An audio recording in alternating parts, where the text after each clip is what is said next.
Okay, we're going to go over as many JavaScript examples as I can today. The goal of this section of this course is not to make you an expert in JavaScript, but to just get you familiar with what the capabilities of it are and to understand in general terms how you go about using JavaScript in your code to enhance the interactivity of the websites that you're creating.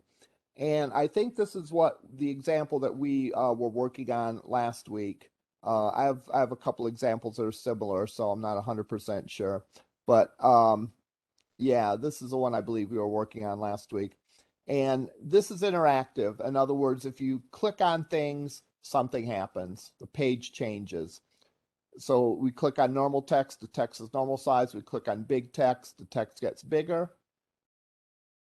Click on these menu items and we can expand the menu to show the submenus. We click on them again and they disappear. So let's take a minute to look at this.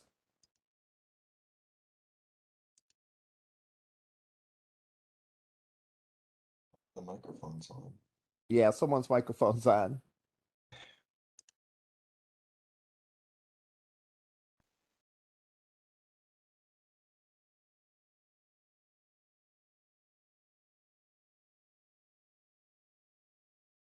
Maybe this isn't the one we were looking at last time. I'm confused.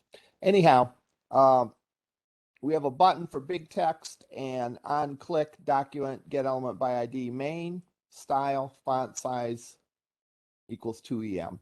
Remember, this is a general formula for JavaScript. You have an event and then you have a JavaScript statement that we execute. Statement or statements that we execute. In this case, document means somewhere on the page. Get element by ID main means that it's the thing on the page that has an ID of main. We're going to change something about the style. What are we going to change? We're going to change the font size. And what are we going to change it to 2em? Notice that we're using single quotes within the double quotes, so we don't confuse the browser as to what is delimiting the statement, the beginning and end, and what is delimiting the strings inside the statement. So what this will do is this will find the thing on the page with an ID of M, and it will change the style, with an ID of main rather, and change the style to either make the font size 2em or 1em. When we click on the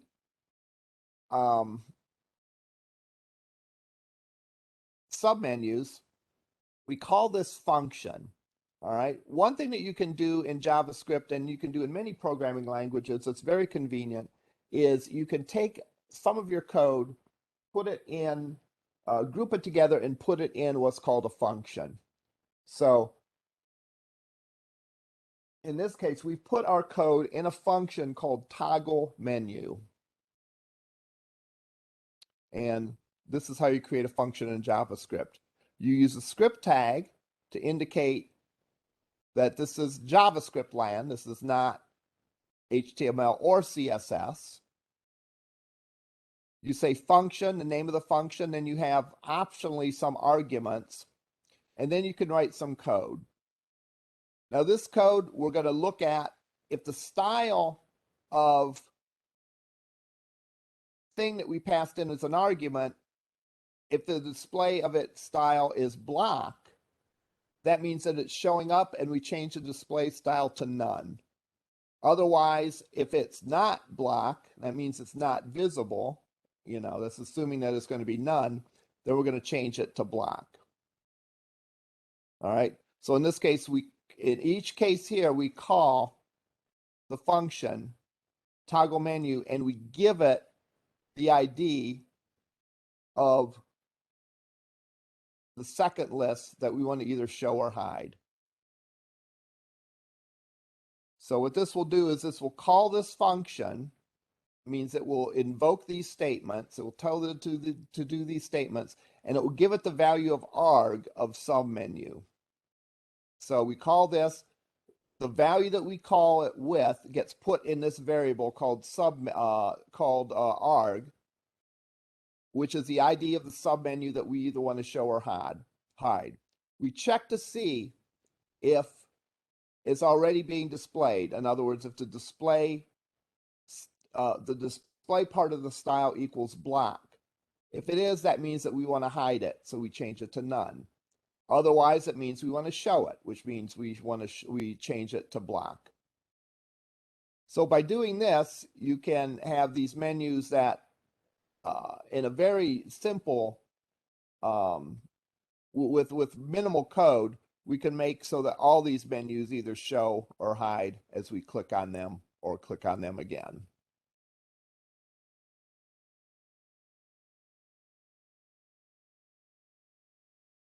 What's interesting about this example, and I don't think we covered this last week, is the use of a function.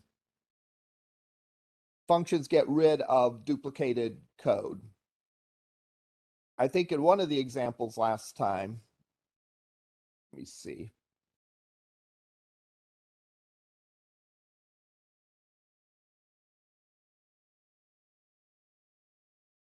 We did an on mouse over.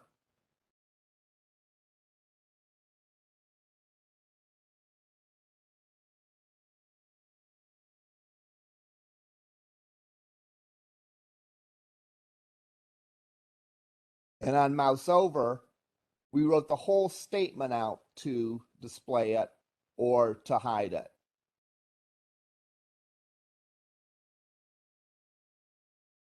That gets to be kind of confusing, and that's why we changed this to put our code into a function, especially when there's several statements involved. That makes the HTML code look cleaner. We just know we don't have to have a string of JavaScript statements here. We just call the function, give it the value that it needs to do its job, and then the code is sort of in a self-contained function here that we go and execute.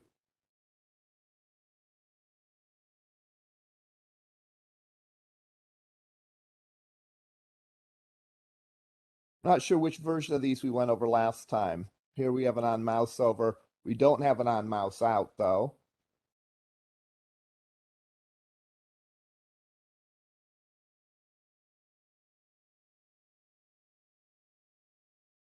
And again, we simply have on mouse over. Find the thing that has an ID of sub item, change the style, change the display to block. That makes it visible.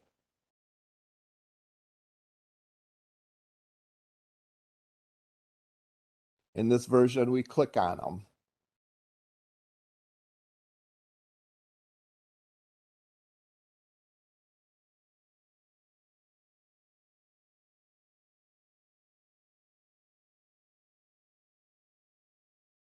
And we use the toggle menu.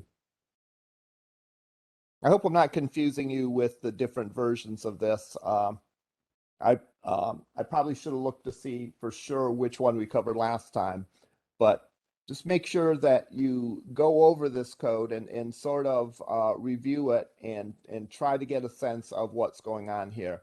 Again, the idea isn't that we're going to make you experts in JavaScript. It's that we're going to introduce you to some of the concepts and get you familiar with the capabilities of it.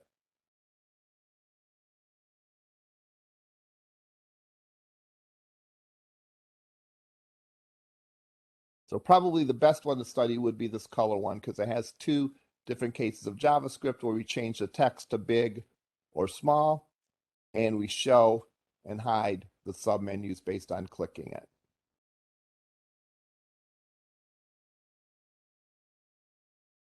One thing that's important in this example is we're following the principle of programming that's called DRY, D-R-Y, and that stands for do not repeat yourself. So if we look at the code here, look at the code in this example,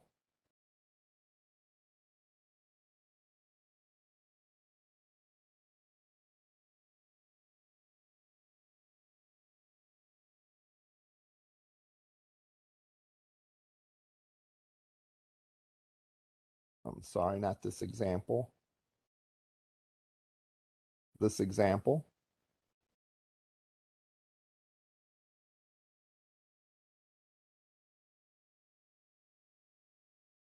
if we were going to make all of these work, would essentially have to put this line of code in on every link. So we'd have to duplicate this code on every link. So we'd copy it here, here, here, here, and here.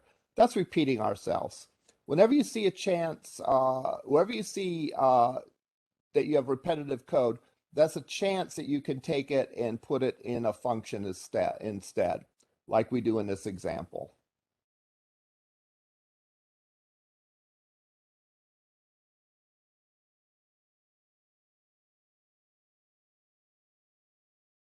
Where we've taken those statements to either show it or hide it.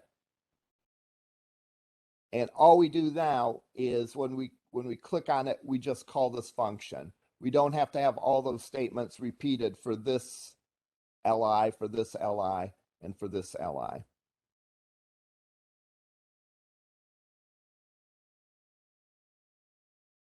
Now we could have done a function for big text and normal text as well if we wanted to, but we didn't.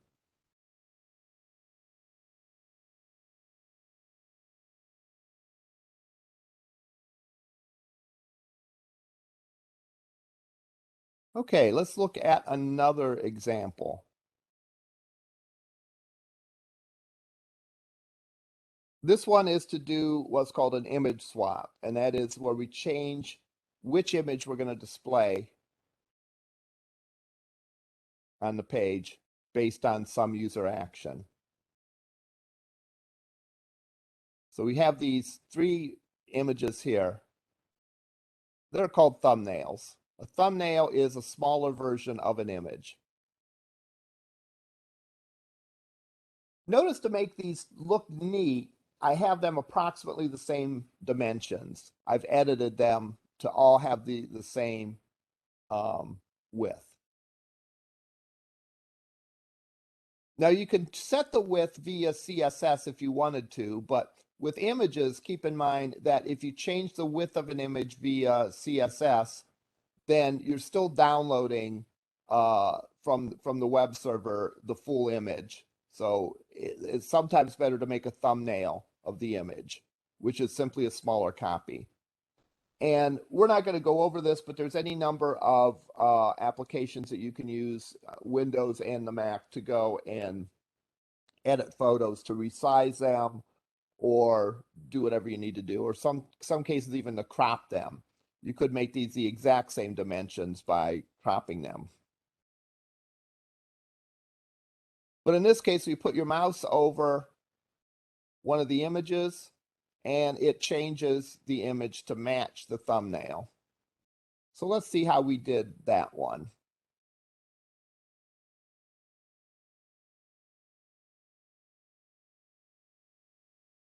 Again, this is going to involve the interplay of HTML, CSS, and JavaScript.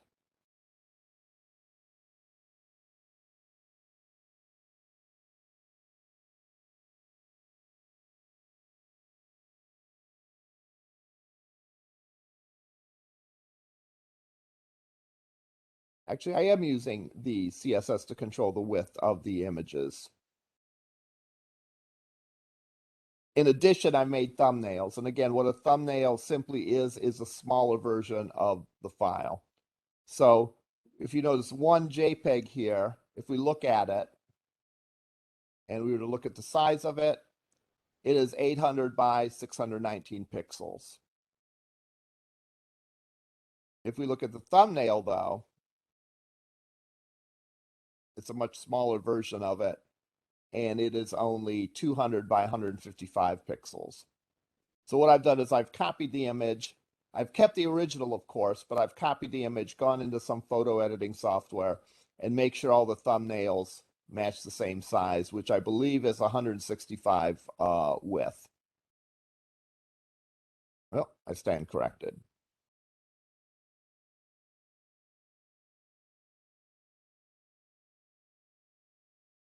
All right, so let's look at this page, and let's look at both the HTML, the CSS, and then finally, we'll add in the JavaScript.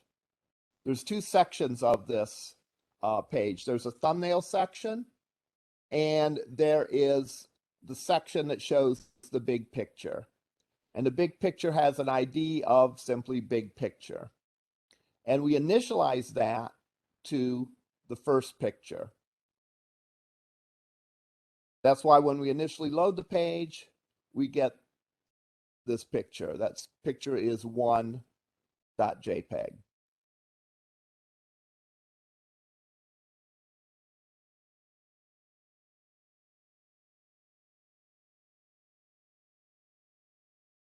In the thumbnail section, we have a unordered list, which again, that's kind of what thumbnails are. They're a list of pictures that you can choose from. So I put them in a UL, and each LI consists of one image, and it is the thumbnail version of the image. And the image has a source of 1T, 2T, and 3T, which again, the T appended to the end of the name simply means the thumbnail version, which I have out there edited. All right. And when I put my mouse over it, what am I doing? I'm doing document get element by ID. I'm finding the thing on the page that has an ID of big, which is this. And I'm changing the source of that. Notice I don't have style because source is part of the HTML of this tag. It's not part of the style of the tag. So when we were changing the style before, we said document get element ID, whatever the ID was, dot style. In this case, we're not changing the style of something. We're actually changing the content of the page. All right, we're changing the HTML of this element, and we're changing the source attribute. And we're setting it to either 1, 2, or 3 JPEG. The one thing to note is, again, the use of the quotes. All right. Outer quotes are double quotes to specify that this is the whole JavaScript instruction. The inner quotes are used when quotes are needed within that instruction. And in this case, we need to specify the exact ID that we want to change and what we want to change it to. These are not contained in variables. If they were, then we wouldn't need quotes. But instead, they're in quotes because we literally want exactly what that says, not the contents of some variable. So this will set the source. And remember, what is the source in an image? It's what image we want to display in that image tag. We're changing it to either 1, 2, or 3. And we're doing it based on mouse over. So if the user puts their mouse on a particular field, then we are, that's what invokes the action, and that's what causes us to swap the image. Now, the CSS of this makes the thumbnails 25% of the page, and we float it to the left. We make the image have a width of 100% and a maximum width of 130 pixels. And we don't have any list style type, so there's no bullet points in our unordered list. This is somewhat of a responsive design because as we make screen bigger or smaller, things move around. And if we were to view this using the mobile emulator,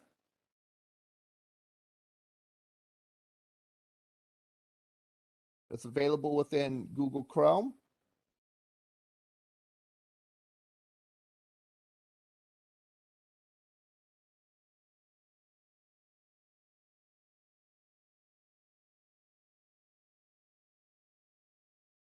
Even in a Google Pixel, it doesn't look all that bad. And it still works.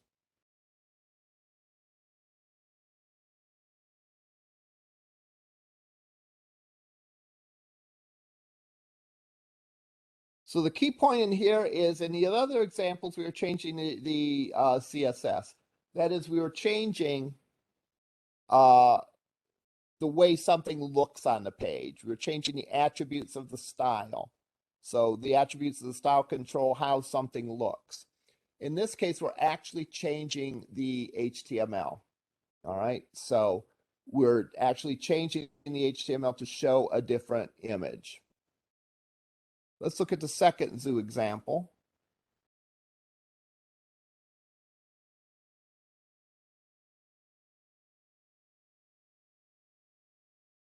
This does about the same thing, but it does it based on the click event. So you have to click the thumbnail. Whereas in the other one, you only had to put your mouse on the item. So this is going to look largely the same.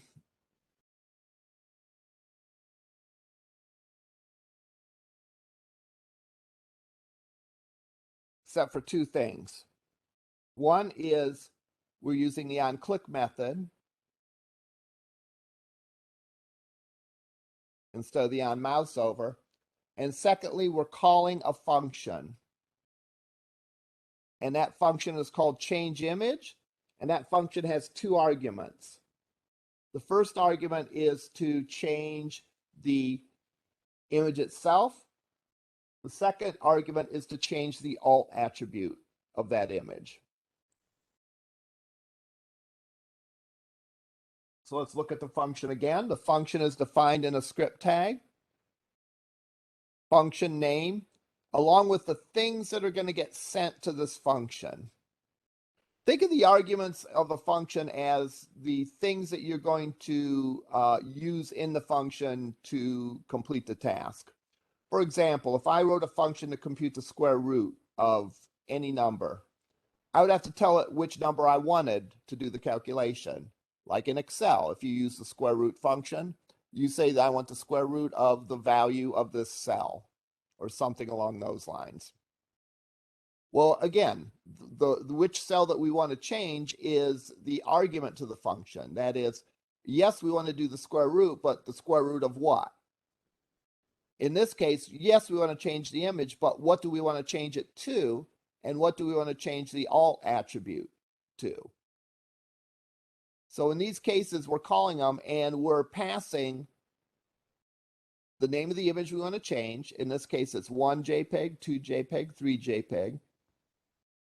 And secondly, we're going to change the alt attribute. In this case, it's a picture of a lion. Second case, also a picture of a lion. Third case, picture of an orangutan. So we call this function. When we do so, these values are put in the arguments in the order they appear. So 1 JPEG goes into image source. Picture of lion goes into image alt when we click on that thumbnail. Likewise, 2 JPEG picture of a lion when we click on this thumbnail. And all this does is it says find the thing that has an element of find the element that has an ID of big and change the source of it to image src and change the alt to image alt. Now what happens if we made a mistake and we said big picture here? Notice big picture is not the element we want to change. We want to change the image. And if we said big picture, we're changing the section. So if we run this, what's going to happen is, first of all, we're going to notice nothing changes when we click on it. And again, you could stare at this code as long as you wanted, and you might not be able to figure out exactly what's wrong. Instead, we're going to go to More Tools, Developer Tools, and we'll look at the error that we get. And interestingly enough, we don't get any errors. I'm surprised to that. But anyhow, that's the first place to look. Look in the error console in JavaScript. If you're running Google Chrome, that's how you access it. If you're running other browsers, you access it in a similar way.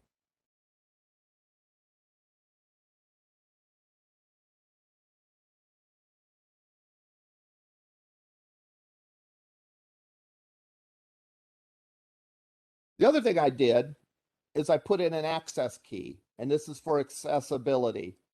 Not everyone can manipulate a mouse very easily. Some people have carpal tunnel.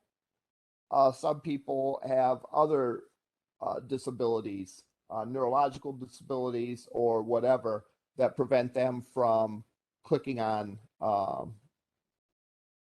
items on the screen easily.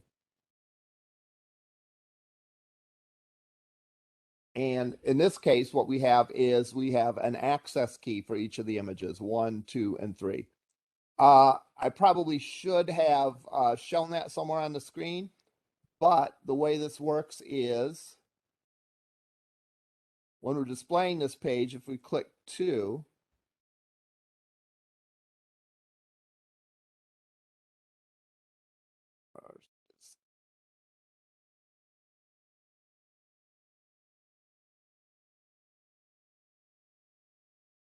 some function of the keys. Let me Google it.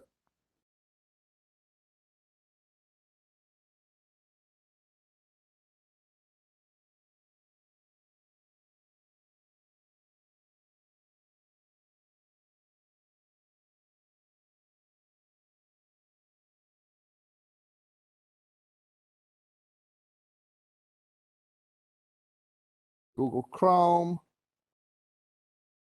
Alt, Shift plus key. Oh, no, in Mac. Control, Option, key on a Mac. So this one is 1, so I'd go Control, Option 1, Control, Option 2. And it doesn't work.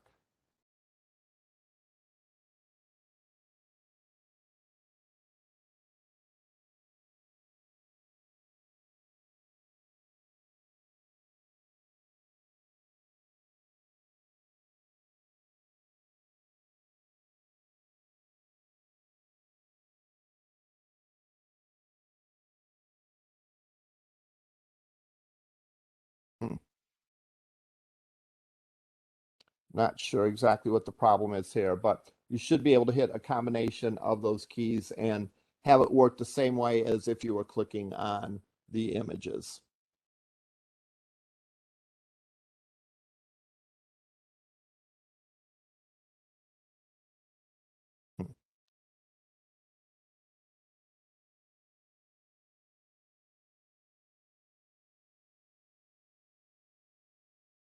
Here we do pretty much the same thing with the thumbnails and all that. We give a maximum width of, or we give a width of 100%, make the width of the image 25%, or the width of the thumbnail section of the page 25%, and so on. JavaScript is often used with forms, and it's used with forms a couple of different ways.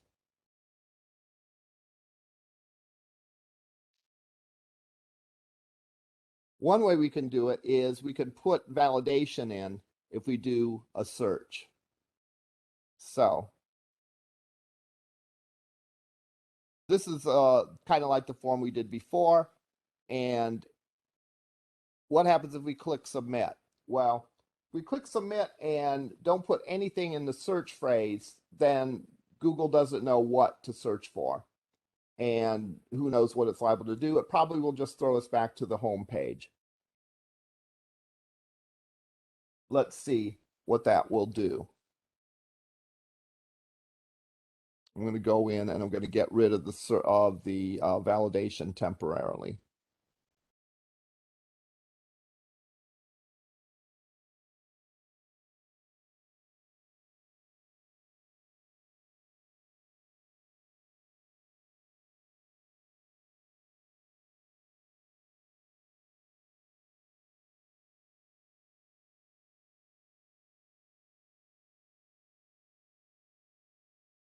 We try to do a search for nothing, then yeah, it doesn't know what to do. It just takes us to the Google homepage.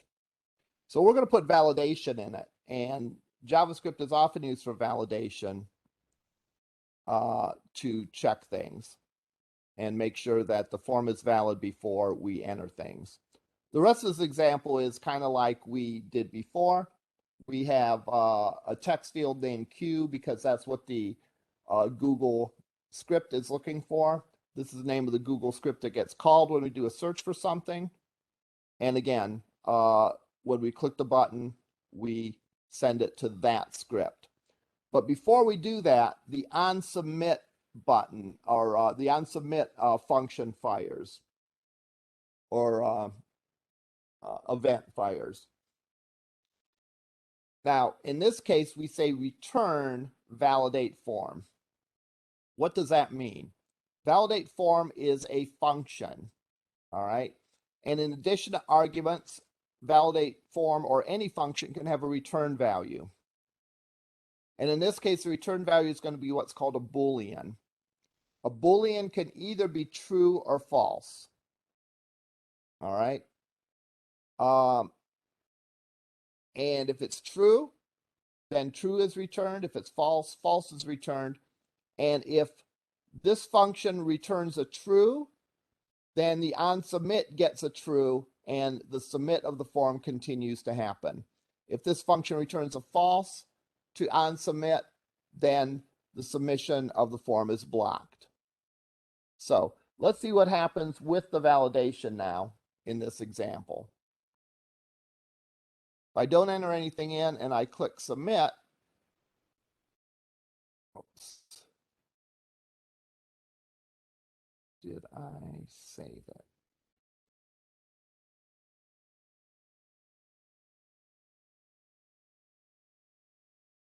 I get an error, and the error says must enter something. And we've shown that you must enter something a couple different ways. We've changed the label, the color and the style of the font to italics, and we displayed an error message next to it. Remember, it's always a good idea to display errors or any other messages using two forms of difference between what they were before or between what the regular text on the page shows. That way they'll stand out. We're not just going to use color because, again, some people are colorblind.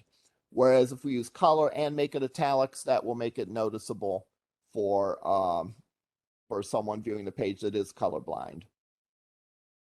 All right, so let's dig into this. First of all, like I said before, the method gets invoked, the return validate form function or method gets called when we click the submit button. All right, so that's what gets the ball rolling here.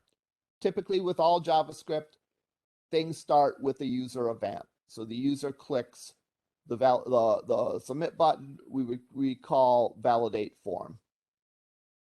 And we're returning the value that validate form returns to the onSubmit method.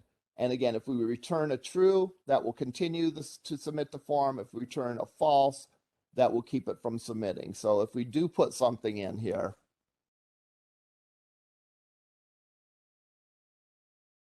and click submit, it gives us a Google search for that.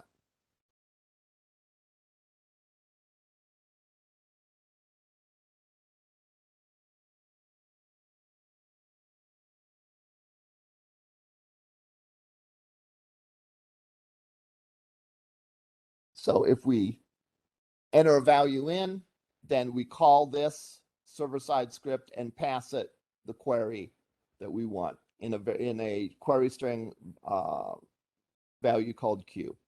So let's look at this validate form function.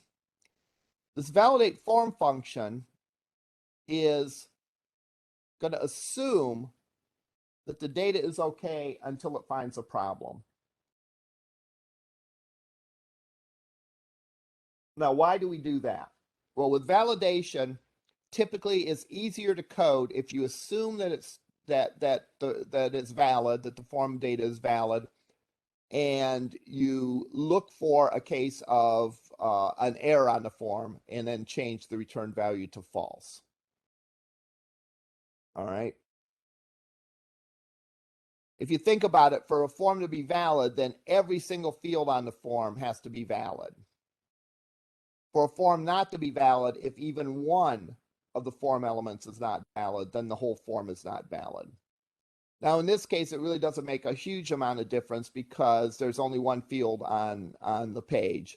But again, the same idea applies. So we're going to assume that the form is valid. One thing about JavaScript, like in other programming languages, you can put comments in by doing this. And that's a good way to learn code. Take code that, take examples and comment it and say what the instruction means. Now, we're looking at the thing on the page as an ID of Q. We're looking at the value of it, and we're trimming it.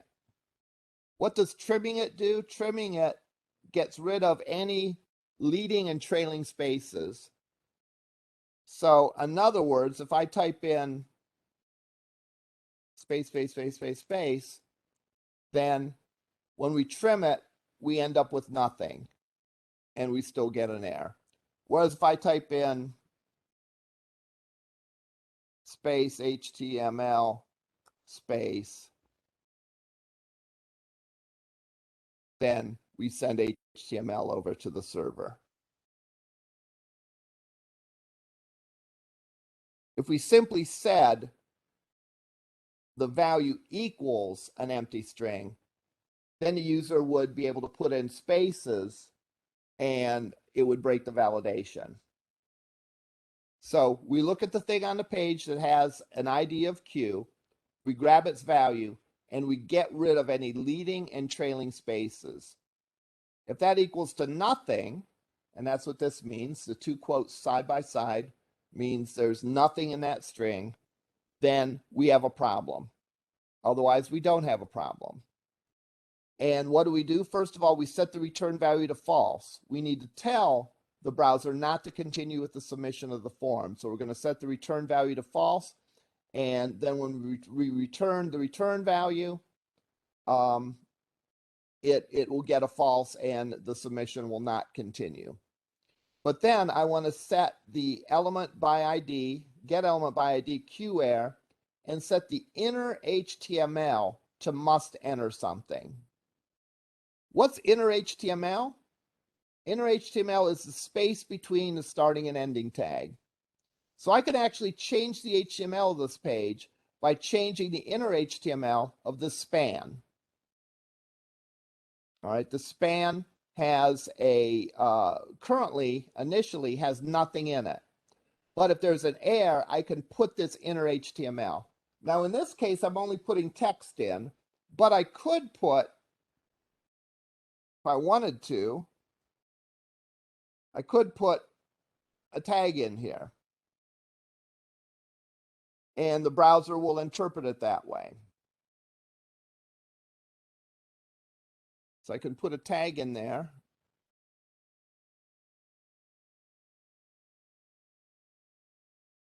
And if I search for nothing, then I get a giant must enter something if I wanted to do that.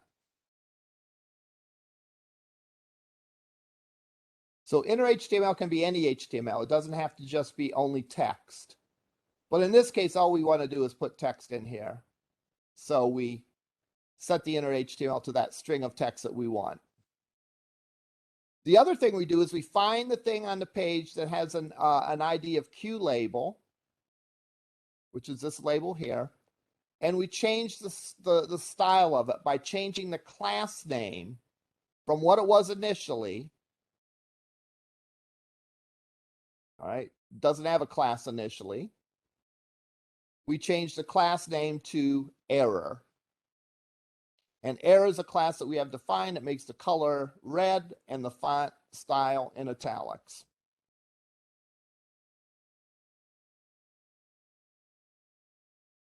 So if we don't enter anything in, we change that return value variable to false. We change the inner HTML of the thing that has an ID of QWhere. That is, we put this in between the start and ending tag. And then finally, we changed the class name of the thing that has a class ID of Q label. We changed the class name to error. And that's what causes it when we type something in that doesn't have any value, we type spaces in or whatever, that's what changes the class from the normal class that we had on it before to an error class that makes it red and in italics.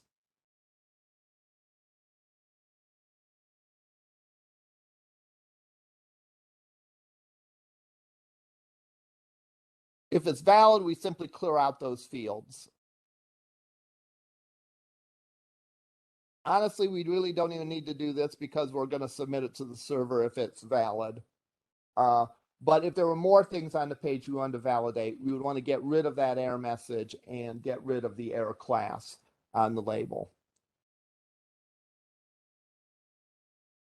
And finally, we return the return value. That is, we give back to this onSubmit method a message that says either true or false. Either we want to continue and submit it if it's true, or stop submitting the form if it's false.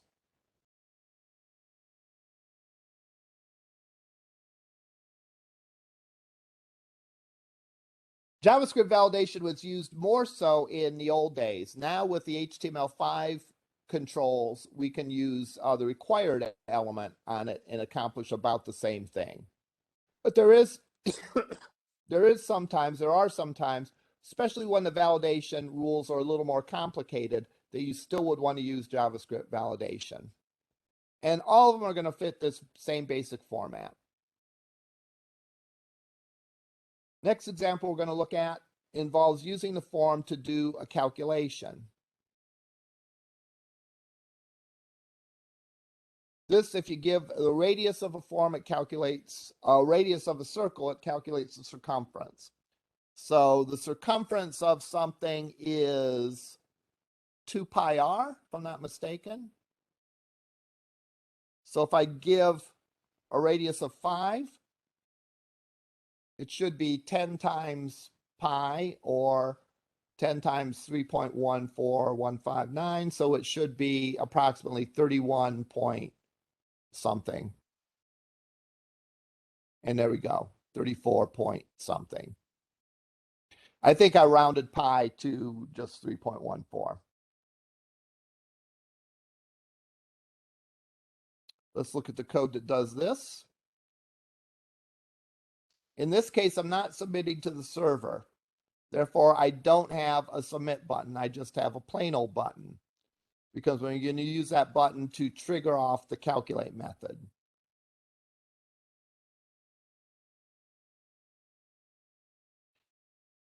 First thing we do is we do a little validation that if there's nothing in the radius value that we entered, here we're grabbing document get element by ID radius value and we're putting it in a variable called radius.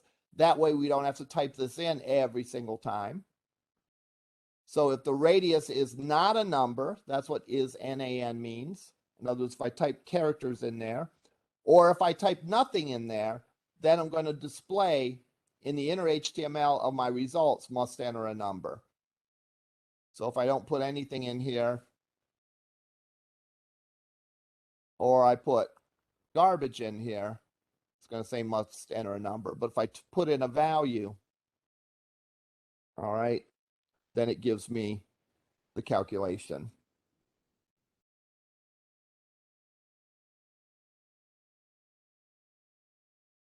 So if this is not true, that means that we have a valid number inside the text box. So we're going to take that number, multiply it by 2, multiply it by 3.14, and then multiply it by radius. And then we're going to set the inner HTML to the string circumference is, and then we're going to add the value of the circumference variable to it.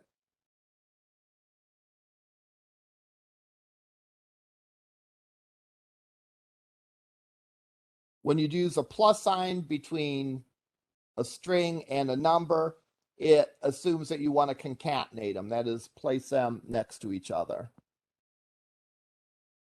So here, the first part of the string is hard-coded as the word circumference is. The last part comes from the variable in our calculation.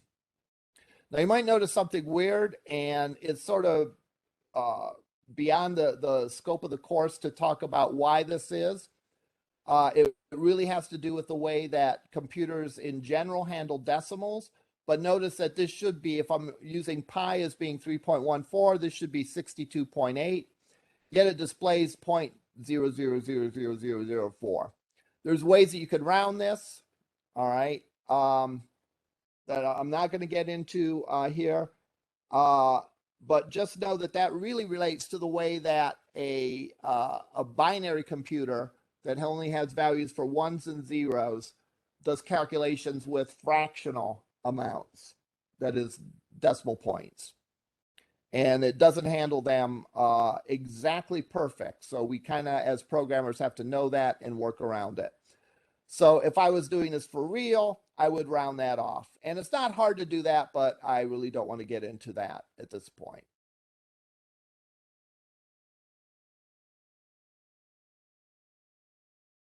I did post in Canvas another validation example.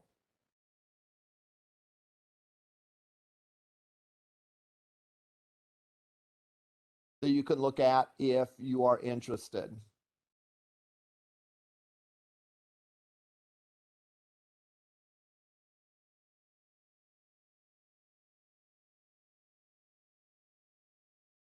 That talks about how to validate forms. More information on that.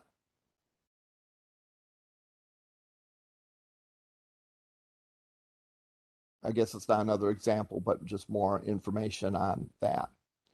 I also posted something called JQuery UI, which, if you have time, it's an interesting thing to explore. It's a way that you can make your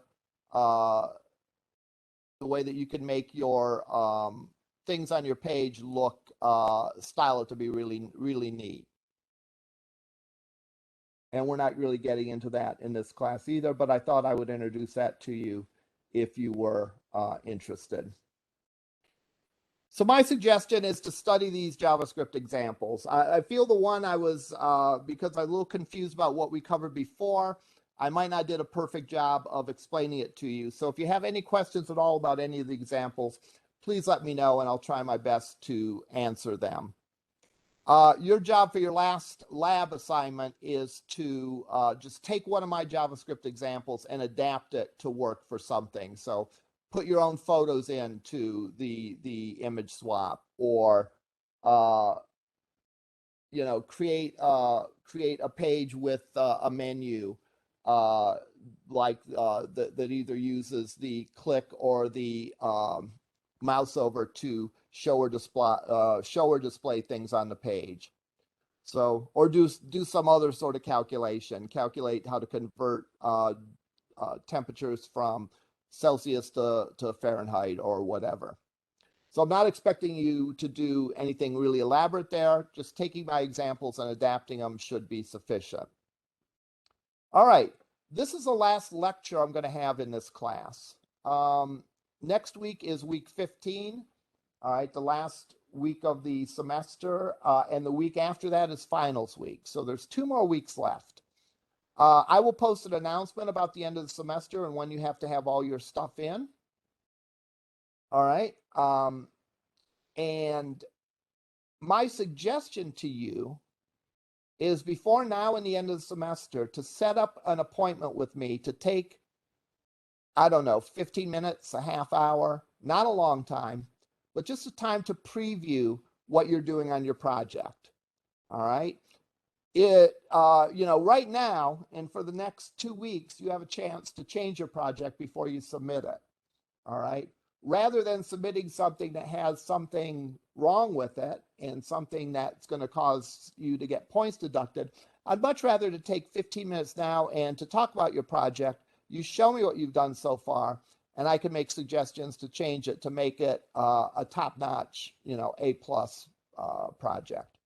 So I encourage you. You're not required to do this, but I encourage you to contact me via email and Canvas, and we can set up a time. I'm pretty flexible on the times. So I probably could accommodate your schedule. unless it's a very, very rigid schedule. But you know, I encourage you to do that.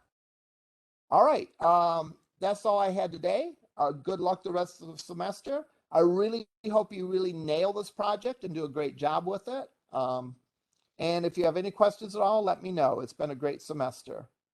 Thank you.